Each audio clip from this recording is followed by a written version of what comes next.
Sara was pacing anxiously down the park's main pathway. She checked her surroundings, hoping to spot the teenager who might have information about the criminal they were hunting. Meanwhile, Remy was seated on a secluded bench, his hand tightly gripping the gun. He was full of adrenaline and ready to fire at a moment's notice. The sudden meeting seemed suspicious, and he prayed it wasn't a trap. What the hell is she doing? Sara asked when she passed by Remy. She is almost half an hour late. We'll wait until 11:30 and then leave. Remy decided. It appears that nobody's around. What if they brought us here so they could search our rooms? If that's the case, I hope they leave when they don't find anything interesting. I don't want any surprises when we return to the inn. Seeing that their witness was not coming, they decided to leave. Just as they were about to exit the park, the teenager emerged from a nearby public bathroom. She glanced at Sara and walked towards the bench where Remy sat earlier. The girl wanted to let them know she had been observing them for some time. Sara followed her, while the soldier walked up and down the alley, keeping a watchful eye. We waited for over half an hour. I was going to argue with you, but I see it's not your fault. Are you not feeling okay? Do you have a stomachache? I know you, but who is he? The witness asked. He is the soldier who is helping me catch the criminal. Would you mind introducing yourself? The teenager searched through the book she had held closely to her chest. Sara turned to Remy, who shrugged, indicating he was just as confused. Oh, okay. You're Remy, the French journalist who wrote the article about the 50s robbery. No problem. The witness concluded. Remy was stunned. Sara attempted to sneak a glance at the mysterious book. The teenager hastily closed it, then clutched it tightly to her chest. I will not repeat the mistake I made when I met the person you are seeking. What are you talking about? I'll explain in a moment, but please don't get mad. I'm new and not very good at this. My name is Maya, and I am a member of the revolutionary movement. Remy let out a sigh, but Maya raised her hand to get his attention again. Before you do anything, please hear me out. I know your job requires you to arrest me, but we are on the same side. I promise I won't cause any problems. Go on, Sara said, who was increasingly intrigued by what was happening. I recently received my first mission, which turned out to be highly important. I can't discuss any of the details. Unfortunately, I don't fully understand what's happening, but my current goal is to help you catch the criminal. I met him by chance at the inn, and we dined together. I didn't recognize him, and I messed up badly. I wasn't paying attention, so he looked through the book. He found out about the tunnel that connects the bathrooms of the town hall, the hospital, the library, the school, the inn, and the park. My mistake allowed him to sneak into the city and kidnap a child. So, this is the real reason why they closed the city. They believe that the kidnapper is still there. The tunnel leads to some bunkers and ends in a cave near the river. In the past, escape boats were available in case of emergency, but now that peace has been established, this is no longer the case. It seems unlikely that he left the tunnel, as it would be a long walk through the forest to the nearest town. He would not set off without proper provisions. He kidnapped the child shortly after having dinner with me, so he had to go into hiding quickly. He is not going back to our village. Sara intervened. He knows that he is wanted for Marco's murder. He is most likely hiding in one of the bunkers, especially if he found food cans. The bunkers are fully operational, equipped with running water and electricity. There are a total of 4 bunkers. If you hadn't arrived at the inn, I would have contacted the army. I even wrote them an anonymous note, but I haven't sent it yet. Show us the entrance to the tunnel, then head back to the inn. If we don't return in 2 hours, send the note.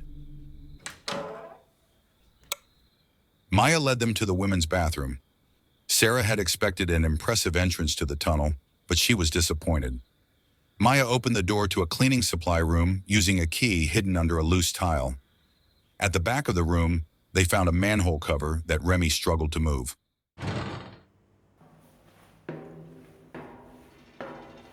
After opening it, they discovered a metal ladder leading down into the tunnel. Maya handed the key to the soldier, while Sara drew her gun and descended the ladder, ready for action. Remy shot a cold look at the teenager, then closed the door in her face. He locked it and followed Sara down into the tunnel. I'm truly sorry. It's my fault. Maya admitted.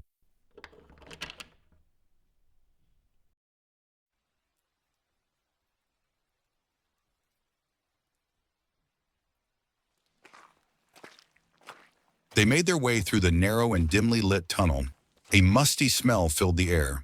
The path was challenging, with ankle-deep mud making it difficult to progress. At one point, Remy rummaged through his backpack and offered Sara a small chocolate square, but she declined. It's not ordinary chocolate. It will keep us alert. Maya has wasted enough time. We must hurry if we want to find the child alive. The former police officer took a bite of the chocolate made in hell.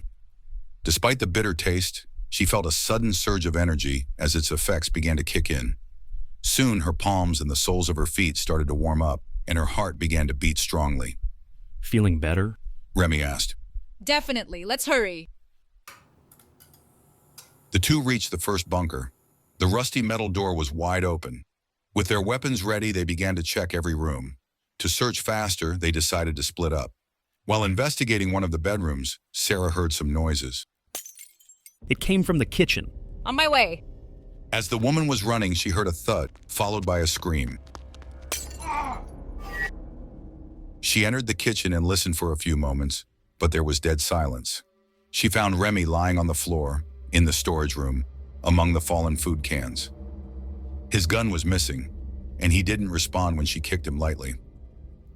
The former police officer was searching the aisles between the food shelves when she heard some noises to her right. Suddenly, a crate of water bottles fell on the floor. And without hesitation, Sara fired her pistol in that direction. Immediately after the gunfire, heavy footsteps could be heard moving quickly towards the exit. Sara shot 2 more rounds after the criminal, but missed. He managed to get out of the storage room and lock the door behind him. Sara quickly tried to open it, but the door wouldn't budge. Remy, who regained consciousness after the gunshots, looked confused. What happened? The soldier asked. He locked us in here. Sara answered, annoyed. At least we have food and drinks. We can only hope that Maya keeps her promise and contacts the army. Sara took care of the soldier's head injury and opened some cans of food for them to eat. Remy discovered some wine bottles, but after taking a sip, Sara scolded him. Frustrated, he sat in a corner, leaning against the cold wall. Maya mentioned an article about the 1950s robbery. What was she talking about? Sorry? Remy replied, surprised. What was Maya talking about? The woman insisted. Remy took another big sip from the wine bottle, wiped his mouth with his uniform sleeve, and then sat down again. She was talking about the biggest mistake I made in my journalism career. It was the reason I ended up in hell. I understand. The former police officer didn't want to pursue the matter any further, but Remy continued. In the winter of 1956, a tragic accident happened in a small town in eastern France. Due to icy roads, a bus skidded off the road and fell into a ravine near a housing complex. The incident captured the attention of local residents, but what really ignited a media frenzy was the discovery that one of the deceased passengers was an American fugitive wanted in the United States for multiple bank robberies. From the beginning, the French police refrained from sharing information with the public. However, it was later revealed that the fugitive had boarded the bus with a large suitcase, which mysteriously disappeared from the accident scene. For several weeks, newspapers were filled with conspiracy theories, but interest eventually waned. The police continued to remain silent on the case. Remy took a big sip of wine to moisten his dry lips, then said, 53 years after the incident, a police officer who used to sell me information gave me a copy of the case file. 2 witnesses reported seeing the family's eldest son, residing at number 7, walking near the bus immediately after the accident. The tracks from the scene that led to his house resembled those made by the missing suitcase, as described in detail by the bus driver who survived the accident. I also found a photograph in the case file showing $500 and $50 bills hidden in the son's room. He denied involvement and claimed he didn't know how the money ended up in his closet. Despite this evidence, no arrest was made and the case remained unsolved. I wondered why. Who was the family that lived at number 7? Did the authorities attempt to cover everything up? It turned out that the family was ordinary, without any influence. This led to suspicions of collusion between the police and the eldest son. Did they split the money? The investigating officers lived regular lives and didn't make extravagant purchases. They also didn't have heirs to whom they could leave a large inheritance, making the collusion scenario unlikely. However, what happened to the money? The soldier took another sip of alcohol. The agent who sold me the police file mentioned that he discovered it while digitizing old cases. After conducting my investigation, I was able to confirm some details, but all the family members from number 7, along with the witnesses and policemen involved in the case, were deceased. I published an article containing the information I had, and that's when the problems began. Although not mentioned in the case file, the youngest child who lived at number 7 was still alive. I couldn't find any references of the daughter in the original newspapers either. How was I supposed to know about her? After my article was published, she faced retribution from the American gang that was trying to recover their money.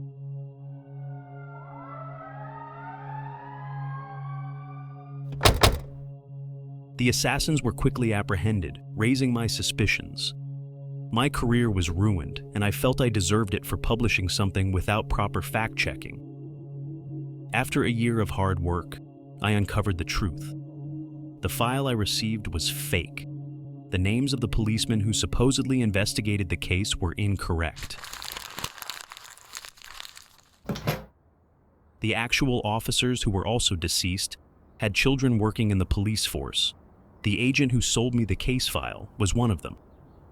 The American gang decided that after 5 decades, it was finally time to recover their money or seek revenge. The policemen had stolen the money in the 1950s, and their sons feared for their lives. So they concocted a plan, they framed others, manipulated me into publishing the article, and used the sole survivor from that era as bait to catch the killers. A 60-year-old woman lost her life because of me. That's the reason why I ended up in hell. Sara wanted to console the former journalist who was crying, but chose not to. Instead, she allowed him to drown his sorrows in a bottle of wine.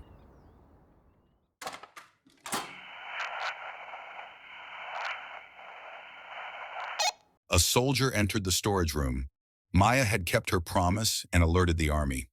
The soldier checked Remy's ID and then announced over the radio that Remy's weapon was missing and the suspect was likely to be armed. He ordered the two not to intervene and to stay in the bunker. Then he joined his colleagues.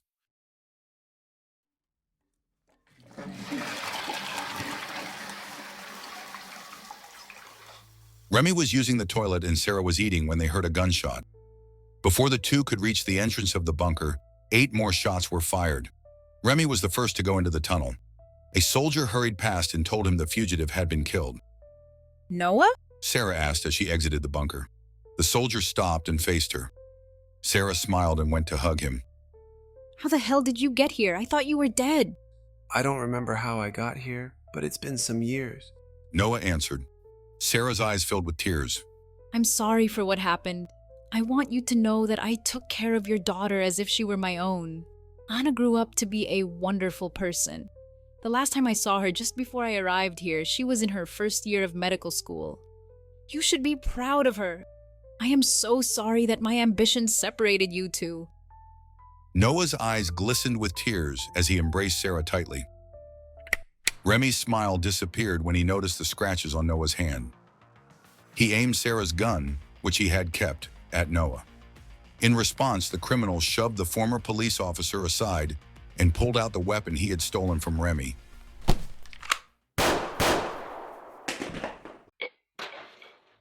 The French journalist pulled the trigger, hitting Noah in the stomach, while the criminal shot Remy in the neck. Both collapsed to the ground, leaving Sara momentarily in shock. She quickly reached for Remy's gun and aimed it at Noah. The scratches. Remy managed to whisper as he kept his hand pressed on the neck wound. Sara also noticed the scratches that Marco had caused. She attempted to shoot the criminal, but couldn't bring herself to do it. She couldn't believe it. Noah couldn't be the killer. It had to be a mistake. Noah burst into laughter. Sara cautiously approached him and took his radio. She contacted the army for help and reported that there were severely wounded soldiers in need of urgent care. Then she pointed the gun at Noah, who stopped laughing. It's useless, can't you see? We are incapable of harming each other. It's in our programming. What the hell are you talking about? Shoot me! I killed Marco, I shot your friend, And if you search the third bunker, you will find the missing boy. Shoot me! What are you waiting for? Sara wanted to pull the trigger, but she felt overwhelmed with emotions and tears welled up in her eyes. She couldn't go through with it. She remembered Anna's face when she told her that her father had been killed on duty. What the hell happened to you? How did you become a monster? I am not your Noah. And you are not my Sara. You will find the truth written in Maya's book. What? I read your life story, and I understand how much I mean to you. But in my memories, you are not a police officer. You are my sister, the only person who loved me, tried to understand, and cure me. When I lived with you, I managed to control this inner anger that grows in me like a tumor. The day you died, I went insane. From that moment on, I completely lost control. Sara knelt beside the former journalist and placed the weapon on the floor. She glanced at Remy, who was still conscious. Our memories are fake. We will never truly know who we were in real life. We only have the memories implanted in us by the bastards in heaven. I'm a monster because they needed one. They programmed our personalities to maintain control over us. We have a mission to fulfill in hell. I couldn't figure out what it is, but maybe you can. It must be something of great importance since a police officer wasn't enough and they felt it necessary to create me. What would have happened if we had both woken up at the same time when they abandoned us? They controlled that too. I woke up first, terrified. I didn't even look at you. I just ran away. Sara, show them that you will no longer allow them to control you. It's not the false memories that define who you are. Ruin their plans. Shoot me! Remy grabbed Sara's arm with his bloody hand. She looked at him confused. The soldier nodded and pointed to the gun. The woman picked it up and aimed it at Noah. She started crying uncontrollably and screamed as loud as she could, then squeezed the trigger. When the soldiers arrived, they discovered the lifeless bodies of Remy and Noah. The former police officer was nowhere to be found.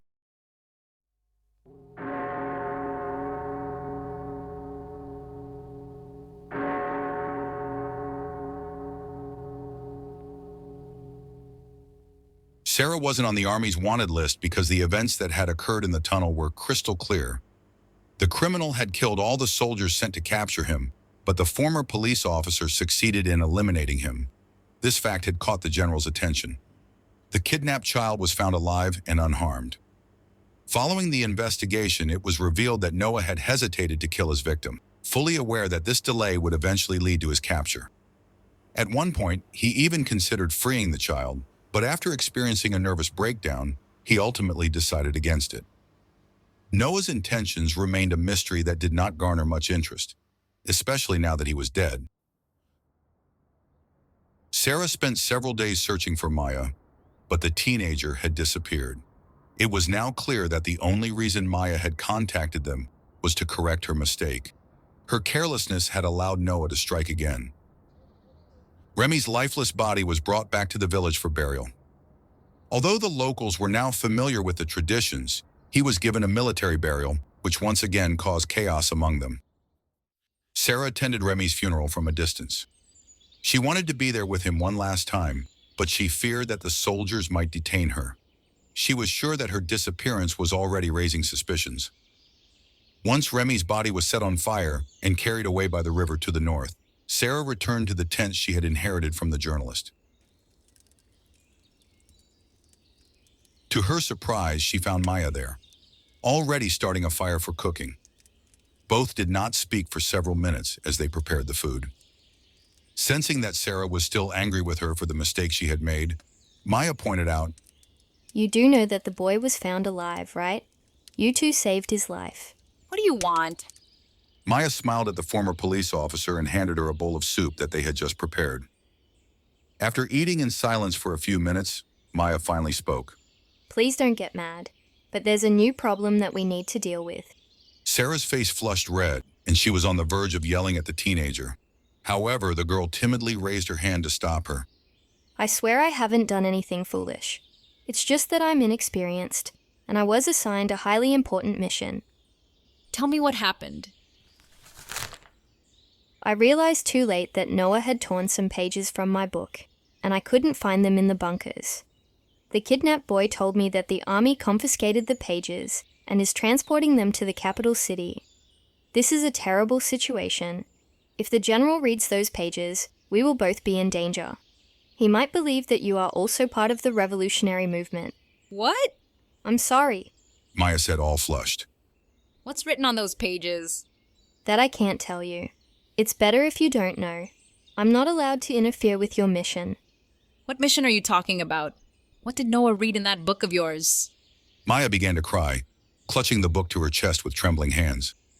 Sara felt sorry for her and gently touched the girl's shoulder. She told Maya, Stop panicking. We will figure it out. At least tell me the big picture so I know what to expect. I'm sorry, but I can't give you any details. However, since you need to travel to the capital city to speak with the general about recalling how you arrived in hell, I'll accompany you. If we can recover the pages, everything will go back to normal. I promise. Sara sighed, closed her eyes, and tried to calm herself down. I'm begging you. Will you help me? Do I have a choice? At least tell me you know the way to the capital city. Maya's face lit up. She smiled and answered, I do know a shortcut that will help us intercept the soldiers carrying Noah's body. There are only 3 of them, so I believe it won't be difficult for you to knock them out. However, we need to leave early tomorrow morning.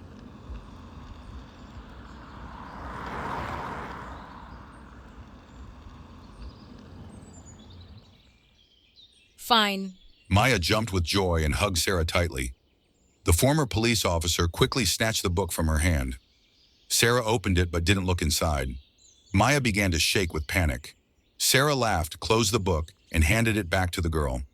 You must find a safer way to transport it. Otherwise, you will get us into trouble. The former police officer took out the notebook that had belonged to Remy. She flipped through it to find a blank page but stopped when she spotted a drop of dried blood. She ran her finger over it, then she began to write. From that moment on, she was determined to plan her every move, as her past mistakes had led to the loss of 2 lives.